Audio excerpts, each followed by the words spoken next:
Hi hello എല്ലാവർക്കും പുതിയൊരു വീഡിയോയിലേക്ക് സ്വാഗതം. അപ്പോൾ ഇന്ന് നമ്മുടെ പള്ളിപ്പെരുന്നാളുമായി ബന്ധപ്പെട്ട കുറച്ച് വിശേഷങ്ങളൊക്കെയാണ് കേട്ടോ ഇന്നത്തെ നമ്മുടെ വീഡിയോയിലുള്ളത്. അപ്പോൾ ശനിയാഴ്ച രാവിലെ തന്നെ എല്ലാ യൂണിറ്റുകളിലേക്കും 14 യൂണിറ്റുണ്ട് നമ്മുടെ ഇടവകയിലെ എല്ലാ യൂണിറ്റിലേക്കും അമ്പെടുത്ത് പോവും. അത് കഴിഞ്ഞ് ഉച്ച കഴിഞ്ഞ് ഒരു 3 മണി 3:30 ആകുമ്പോഴാണ് ഓരോ വീടുകളിലേക്ക് അമ്പ് വരിക. എന്നിട്ട് രാത്രി പിന്നെ എല്ലാ വീടുകളും കഴിഞ്ഞ് അവിടുന്ന് ആഘോഷമായിട്ട് വീണ്ടും പള്ളിയിലോട്ട് അമ്പ് തിരിച്ച് കൊണ്ടുവന്നെത്തിക്കും. ഇങ്ങനെയാണ് പതിവ്. അപ്പോൾ ഇതാണ് നമ്മുടെ വീട്.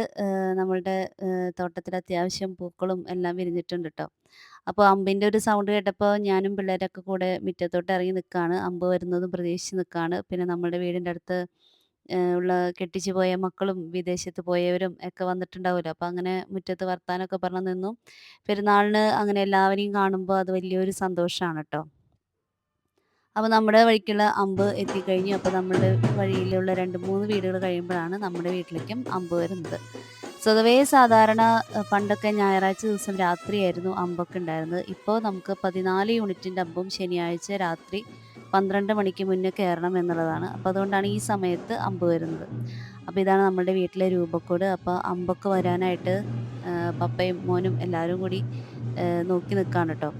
അപ്പോൾ സ്വതവേ നമ്മുടെ വീട്ടിൽ അമ്പൊക്കെ വന്നു കഴിഞ്ഞിട്ടുണ്ടെങ്കിൽ നമ്മൾ ഒന്ന് ചെറിയൊരു പ്രാർത്ഥന എത്തിക്കും. അത് കഴിഞ്ഞ് അമ്പ് നമ്മൾ എല്ലാ റൂമുകളിലും കിച്ചണിലും ഒക്കെ ഒന്ന് കൊണ്ട് ചെല്ലും. അത് നമ്മളുടെ ചെറുപ്പം തൊട്ടേ നമ്മളുടെ കാരണവന്മാർ ചെയ്തു വെച്ചിട്ടുള്ള ഒരു എന്താ പറയുക, അതങ്ങനെയാണ് എല്ലാവരും ചെയ്തു പോരുന്നത്. അപ്പോൾ അതുകൊണ്ട് നമ്മളും പോരും. നമ്മളുടെ അടുക്കളയിൽ തകൃതിയായിട്ട് വട്ടയപ്പ പണിയും കുറച്ച് പണികളൊക്കെ നടന്നുകൊണ്ടിരിക്കുന്നുണ്ട് ട്ടോ. ഫുഡൊക്കെ നമ്മൾ രാത്രി ശനിയാഴ്ച രാത്രിയും ഞായറാഴ്ച ഉച്ചയ്ക്കൊക്കെ ഏൽപ്പിച്ചേക്കുമായിരുന്നു. കാരണം ബന്ധുക്കളെല്ലാവരും വരുമ്പോൾ പിന്നെ ഫുഡ് വെക്കാനും വിളമ്പാനൊക്കെ നിന്ന് കഴിഞ്ഞാൽ നേരം പോവും. അപ്പോൾ അതുകൊണ്ട് നമ്മുടെ വീടിൻ്റെ അടുത്താണെങ്കിലും സ്വതവേ എല്ലാവരും ഫുഡ് ഏൽപ്പിക്കുകയാണ് കേട്ടോ ചെയ്തിരിക്കുന്നത്.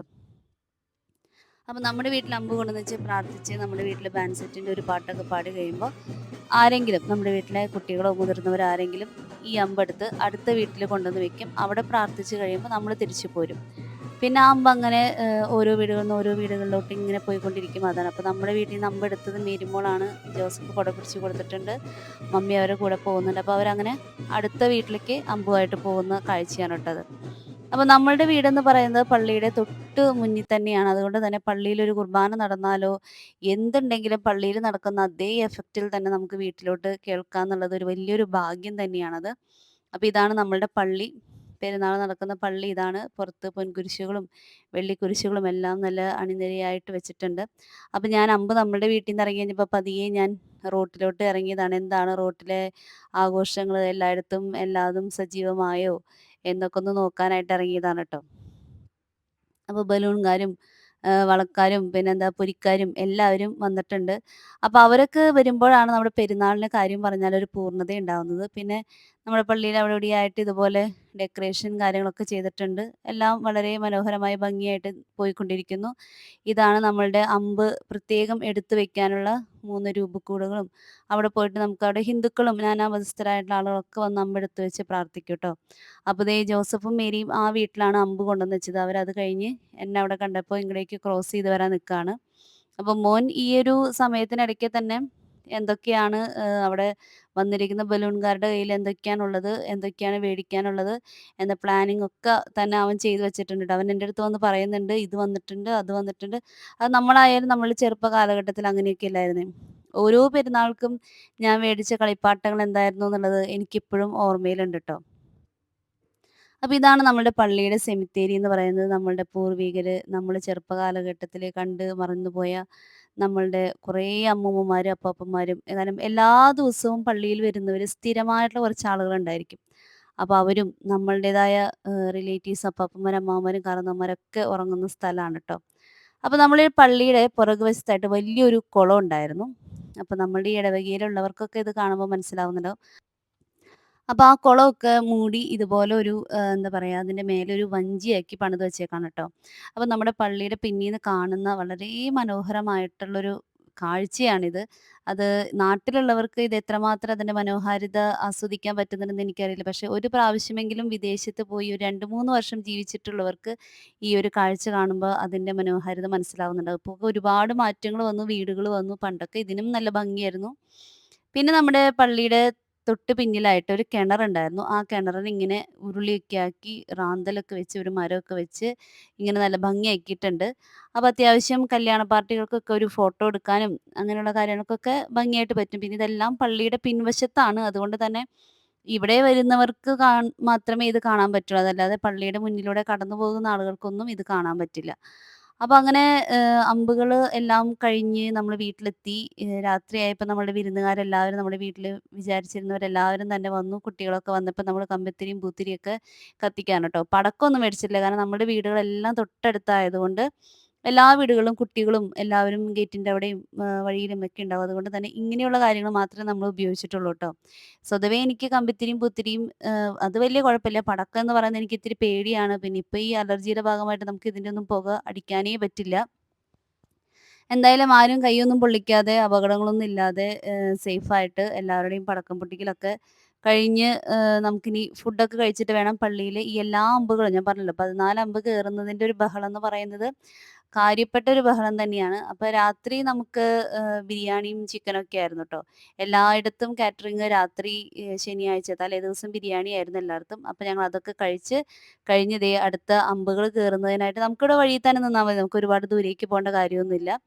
അപ്പൊ അങ്ങനെ അമ്പ് കാണാനായിട്ട് ഞങ്ങളെല്ലാവരും വന്ന് നിക്കാണ്. ഇനി 12 മണി വരെ ഒരു 9:30 മുതല് 12 മണി വരെ ഈ അമ്പുകളും കണ്ട് ഇവിടെ നിൽക്കുക എന്ന് പറയുന്നതാണ് ട്ടോ. ആദ്യമൊക്കെ ഞാൻ പറഞ്ഞല്ലോ ശനിയാഴ്ച ദിവസം പകുതി അമ്പ് കയറും, ഞായറാഴ്ച രാത്രി പകുതി അമ്പ് കയറും അങ്ങനെയായിരുന്നു. ഇപ്പോൾ ശനിയാഴ്ചയാണ് എല്ലാ അമ്പുകളും കയറുന്നത്. അതൊരു ഓളം തന്നെയാണ് എല്ലാ അമ്പുകള് കയറുന്നത് കാണാനും, തേരുകൾ വന്ന് നിൽക്കുന്നത് കാണാനും, ആളുകളുടെ ബഹളവും അവരുടെ ഒരു സന്തോഷവും ഉല്ലാസവും.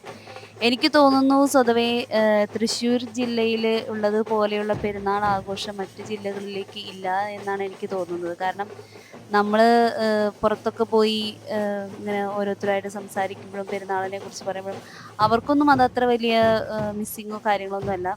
പിന്നെ നമ്മള് ഇപ്പോൾ മറ്റുള്ള രൂപതകളിൽ അതായത് അടുത്തുള്ള ജില്ലകളിലോട്ട് പോകുമ്പോഴും പെരുന്നാളുകൾക്ക് ഇത്രയും ആഘോഷങ്ങളും ആരവങ്ങളൊന്നും ഞാൻ സ്വതവേ കണ്ടിട്ടില്ല. പക്ഷെ തൃശ്ശൂര് എന്ന് പറയുന്ന ഈ ഒരു നാട്ടിലെ പെരുന്നാളാണെങ്കിലും ഇനിയിപ്പോൾ പൂരങ്ങളാണെങ്കിലും ഷഷ്ഠിയാണെങ്കിലും ഇങ്ങനെയുള്ള എല്ലാ കാര്യങ്ങളും ഒരു ഓളം തന്നെയാണ്, ഒരു ആരവം തന്നെയാണെന്ന് എനിക്ക് തോന്നിയിട്ടുണ്ട്. ഇപ്പം നമ്മുടെ ഈ പള്ളിയിലായാലും ഈ നിൽക്കുന്ന കൂട്ടത്തില് അന്യമതസ്ഥരായിട്ടുള്ളവര് പ്രത്യേകിച്ച് ഹിന്ദുക്കള് ഇഷ്ടം പോലെ ആളുകളുണ്ട്. അവരും കാരണം നമ്മുടെ പള്ളിയുമായി ചുറ്റിപ്പറ്റി നിൽക്കുന്ന ഹിന്ദു കുടുംബങ്ങളുമുണ്ട്. അവരുടെ ബന്ധുക്കളും എല്ലാവരും വന്ന് നമ്മളെക്കാളും കാര്യമായിട്ടാണ് വീട് അലങ്കരിക്കാനും, മലബൾബിടാനും, ഒരു ക്രിസ്മസ് ആയി കഴിഞ്ഞാൽ ഈ കറക്റ്റ് ഡിസംബർ 1-ാം തീയതി തന്നെ നക്ഷത്രം ഇടാനും അതിനൊക്കെ ഉത്സാഹിക്കുന്നവരാണ് ട്ടോ അവരൊക്കെ. അപ്പോൾ ഈ ഒരു പെരുന്നാളെന്ന് പറയുമ്പോൾ ഒരു ക്രിസ്ത്യൻ സമൂഹത്തിന്റെ മാത്രമല്ല, ആ ഒരു നാടിന്റെ മുഴുവൻ ആഘോഷം തന്നെയാണിത്. അതുകൊണ്ട് തന്നെയാണ് അത്ര തിരക്കും കാര്യങ്ങളൊക്കെ. ഇപ്പം നമ്മുടെ പള്ളി എന്നൊക്കെ പറയുമ്പോൾ തൃശ്ശൂർ രൂപതയിലെ എന്ന് തന്നെ പറയുമ്പോൾ സ്വതവേ ചെറിയൊരു പള്ളിയാണ്, ചെറിയൊരു ഇടവകയാണ്. അത്ര ആളുകളേ ഉള്ളൂ. അപ്പോൾ ആ ആളുകളുടെ മാക്സിമം ആണ് ഇവിടെ നിങ്ങൾ കാണുന്നത്. പക്ഷേ വലിയ വലിയ ഇടവകകളിലൊക്കെ നടക്കുന്ന പെരുന്നാളുകളെന്ന് പറഞ്ഞാല് ഒരാഴ്ചയും 10 ദിവസവും നീണ്ടു നിൽക്കുന്ന വിശേഷങ്ങളും ആഘോഷങ്ങളാണ് തൃശ്ശൂരുള്ളത് ട്ടോ. അപ്പോൾ തൃശ്ശൂര് ഒരു ക്രിസ്മസ് കഴിഞ്ഞാല് ഇനി ഒരു ഫെബ്രുവരി ആദ്യത്തെ ആഴ്ച വരെ എല്ലാ ആഴ്ചയും പെരുന്നാളുകൾ നടന്നുകൊണ്ടിരിക്കുകയാണ്. ഓരോ ആഴ്ചയിലും 16, 32 ഇടവകകളിലാണ് പെരുന്നാളുകൾ നടന്നുകൊണ്ടിരിക്കുന്നത്.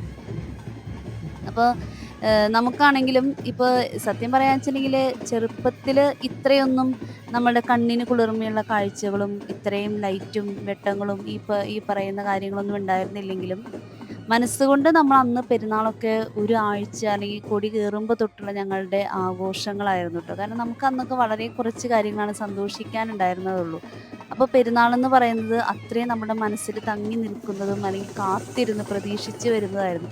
ഇന്ന് നമുക്ക് എല്ലാ ദിവസങ്ങളും ആഘോഷം തന്നെയാണ്. അതുകൊണ്ട് തന്നെ പെരുന്നാളുകളുടെ ആ ഒരു പ്രാധാന്യം എന്താ പറയാ മക്കളുടെ മനസ്സിൽ ഓർമ്മയിൽ സൂക്ഷിക്കല് കുറഞ്ഞു വന്നു എങ്കിലും പെരുന്നാളുകളുടെ എന്താ പറയാ പ്രഹസനങ്ങളും ലൈറ്റുകളും അറേഞ്ച്മെന്റ്സും ഒക്കെ ഈ കാലഘട്ടത്തിൽ ഒരുപാട് മുന്നിട്ട് തന്നെയാണ് ട്ടോ നിൽക്കുന്നത്.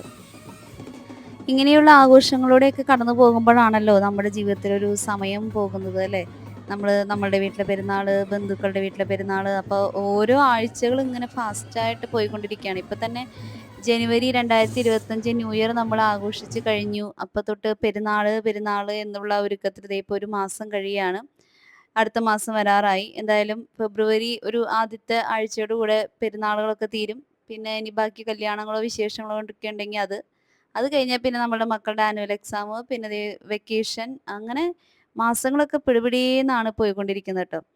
എന്തായാലും പെരുന്നാളിന് നല്ല തേരുകളും കാര്യങ്ങളൊക്കെ ഉണ്ടായിരുന്നു. നമ്മളുടെ പള്ളിക്ക് കോമ്പൗണ്ട് ഇത്തിരി കുറവായതുകൊണ്ട് തന്നെ എല്ലാ യൂണിറ്റിനെയും തേരുകളൊക്കെ പാർക്ക് ചെയ്ത് നിർത്തുക എന്ന് പറയുന്നത് ബുദ്ധിമുട്ടായതുകൊണ്ട് നമുക്ക് കാണാൻ പറ്റുന്ന തേരുകളുടെ എണ്ണം ഇത്രയൊക്കെ തന്നെ ഉണ്ടായിരുന്നുള്ളൂ ട്ടോ. പിന്നെ ആളുകൾക്കും നിക്കണ്ടേ. അപ്പൊ ആളുകൾക്ക് കാണാനുള്ളതിന് ഒരു ഭംഗം വരുത്താൻ പാടില്ല. അപ്പൊ അതുകൊണ്ട് തന്നെ നമുക്ക് സ്ഥലം കുറവായതുകൊണ്ട് ആ പരിമിതികളിൽ നിന്നുകൊണ്ടാണ് നമ്മളുടെ പള്ളിയുടെ പെരുന്നാളും കാര്യങ്ങളൊക്കെ നടന്നുകൊണ്ടിരിക്കുന്നത്.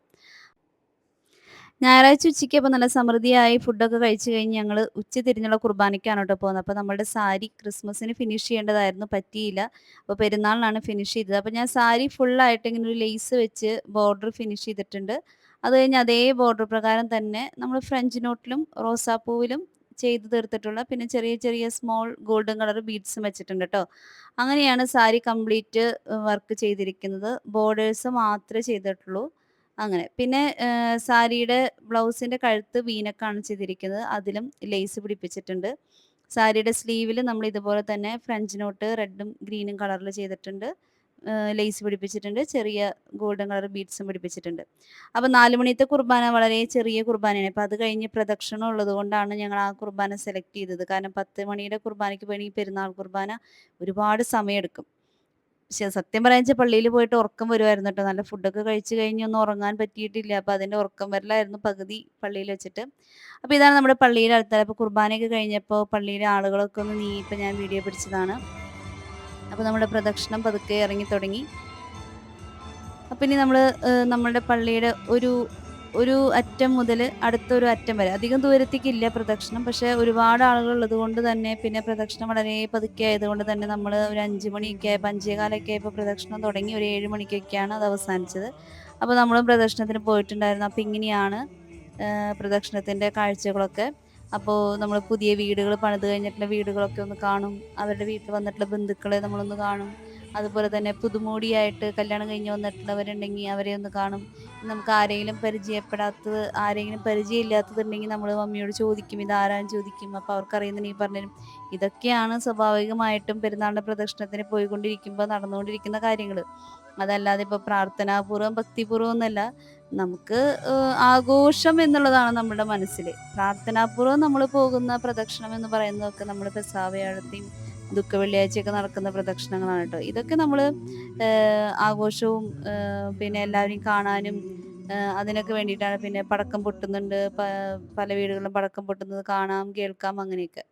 അപ്പോൾ പ്രദക്ഷിണം കഴിഞ്ഞ് വന്ന് നമ്മുടെ വെടിക്കെട്ടിന്റെ സമയമായപ്പോൾ ഞങ്ങൾ വെടിക്കെട്ട് കാണാൻ വേണ്ടി റോഡിന്റെ ഇപ്പുറത്തെ സൈഡിൽ നിൽക്കാറുണ്ട്. പള്ളിയുടെ ബാക്കിലാണ് വെടിക്കെട്ട്. അങ്ങടേക്ക് ഞങ്ങൾ പോയില്ല.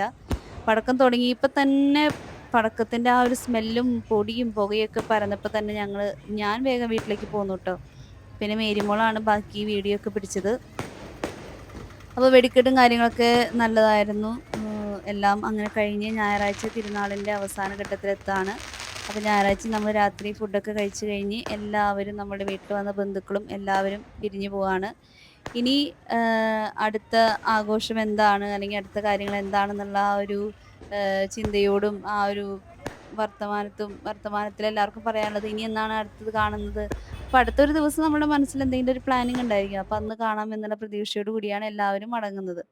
അത് കഴിഞ്ഞ് തിങ്കളാഴ്ച ഞാൻ മക്കളെ സ്കൂളിൽ വിട്ടില്ല. പെരുന്നാൾ കഴിഞ്ഞതിൻ്റെ ക്ഷീണം, ഞങ്ങൾ തിങ്കളാഴ്ച സ്കൂളിൽ പോയില്ല. തിങ്കളാഴ്ച രാത്രി 7 മണിക്ക് നമുക്ക് പള്ളിയിലെ കലാഭവൻ ഗ്രൂപ്പ് അവതരിപ്പിക്കുന്ന ബാൻഡ് മേളം, തിരുമുറ്റ മേളം എന്നാണ് അതിന് പറയുന്നത്. അപ്പോൾ ഇത് നമ്മൾ സാധാരണ ബാൻഡ് സെറ്റ് പോലെയുള്ള കാര്യം സ്റ്റേജിൽ അവതരിപ്പിക്കുന്നു എന്ന് മാത്രം. എനിക്ക് പേഴ്സണലി അതിനോട് അത്ര താല്പര്യം തോന്നിയില്ല. കാരണം നമ്മൾ ഈ ശനിയാഴ്ച 14 അമ്പുകളും കേട്ടത് ഈ ബാൻഡ് സെറ്റ് തന്നെയായിരുന്നു. എന്നിട്ട് പിന്നെ അത് തന്നെ സ്റ്റേജിൽ കയറി ഒരു ബാൻഡ് സെറ്റ് മേളം നടത്തുന്നതിനോട് എനിക്ക് വലിയ താല്പര്യം തോന്നിച്ചില്ല. അതേസമയം അതൊരു ഗാനമേളയോ അല്ലെങ്കിൽ ഒരു മിമിക്രിയോ അല്ലെങ്കിൽ വല്ല കോമഡി പ്രോഗ്രാമോ അങ്ങനെയൊക്കെ ആയിരുന്നെങ്കിൽ നമ്മൾ ഇത്രയും കൂടെ ആസ്വദിച്ചേനെന്ന് എനിക്ക് തോന്നി. പണ്ടൊക്കെ നമ്മുടെ പഴയ പള്ളിയായിരുന്നപ്പോൾ ഒരുപാട് കോമ്പൗണ്ട് ഉണ്ടായിരുന്നു. നിറയെ തെങ്ങുകളും നല്ല കാറ്റൊക്കെ കൊണ്ട് അന്നൊക്കെ ചിലപ്പോൾ സിനിമകളായിരിക്കും.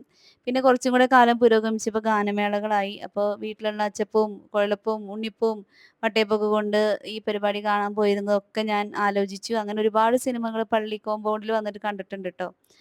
അങ്ങനെ എന്തായാലും 2025 തിരുനാള് ഇങ്ങനെ നല്ല മനോഹരമായി അവസാനിക്കുകയാണ്. ഇനി 2026 തിരുനാളിന് എന്തൊക്കെയാണ് ആ ഒരു കാലഘട്ടത്തിൻ്റെ ഇടയ്ക്ക് കഴിഞ്ഞു പോവുക, ഇനി ഏതൊക്കെ അവസ്ഥകളൂടെ കടന്നു പോയിട്ടാണ് നമ്മൾ അവിടെ എത്തുക എന്നൊന്നും അറിയില്ല. എന്തായാലും ഉള്ള സമയം, കിട്ടുന്ന സമയം, കിട്ടുന്ന ദിവസം നമുക്ക് ഓരോന്നും അത് ഭാഗ്യം തന്നെയാണെന്ന് വിചാരിച്ച് മാക്സിമം അടിച്ചു പൊളിക്കുക എന്ന് മാത്രമേ ഉള്ളൂ. പിന്നെ ദുഃഖങ്ങളും സന്തോഷവും സങ്കടവും എല്ലാം വേണം. ദുഃഖങ്ങളിലും തളർന്നു പോവാതിരിക്കുക. ഏത് ദുഃഖത്തിൻ്റെ പിന്നിലായാലും ഒരു സന്തോഷം ഉണ്ടാവും. ഏത് സന്തോഷത്തിൻ്റെ പിന്നിൽ ഒരു ദുഃഖവും ഉണ്ടാവും എന്നുള്ളൊരു ഓർമ്മപ്പെടുത്തൽ നമ്മളുടെ മൈൻഡിലുണ്ടെങ്കിൽ നമുക്ക് ഒരുപാട് അഹങ്കരിക്കാതെ ഒരു നോർമൽ ലെവലിൽ ജീവിതം മുന്നോട്ട് പോകാനായിട്ട് പറ്റും. എന്തായാലും പിന്നെ ഈ ഒരു ആഘോഷത്തിൻ്റെ ഇടയ്ക്ക് നമ്മളുടെ ബിഗ് ബോസിൻ്റെ സീസൺ 5 വിന്നർ ജിൻഡോ എന്ന് പറയുന്ന ഒരാളും കൂടെ വന്നിട്ടുണ്ടായിരുന്നു കേട്ടോ. ഞാൻ ഈ ബിഗ് ബോസ് ഒന്നും കണ്ടിട്ടേ ഇല്ല. അതുകൊണ്ട് എനിക്ക് ഈ ആളെക്കുറിച്ചുള്ള പ്രസക്തിയോ പ്രാധാന്യമേ അറിയില്ല. അവിടെ കാണുന്നവർക്ക് ആളെ കണ്ടപ്പോൾ അത് വലിയൊരു സന്തോഷമായിരുന്നു. അപ്പോൾ എന്തായാലും അങ്ങനെ ആൾ വന്നു. തിരുനാളാശംസകളൊക്കെ അർപ്പിച്ചു. എന്തായാലും ബഹളങ്ങളോ അടികളോ വഴക്കോ ഒന്നുമില്ലാതെ ഭംഗിയായിട്ട് തന്നെ നമ്മുടെ തിരുനാൾ ഇവിടെ സമാപിക്കുകയാണ്. അപ്പോൾ ഈ തിരുനാളിൽ എന്നോടൊപ്പം പങ്കുചേർന്ന നിങ്ങൾക്ക് എല്ലാവർക്കും ഞങ്ങളുടെ പള്ളിയുടെ തിരുനാൾ ആശംസകൾ നേരുന്നു. അടുത്തൊരു വീഡിയോയിൽ പെട്ടെന്ന് കാണാം. See you soon. Bye by.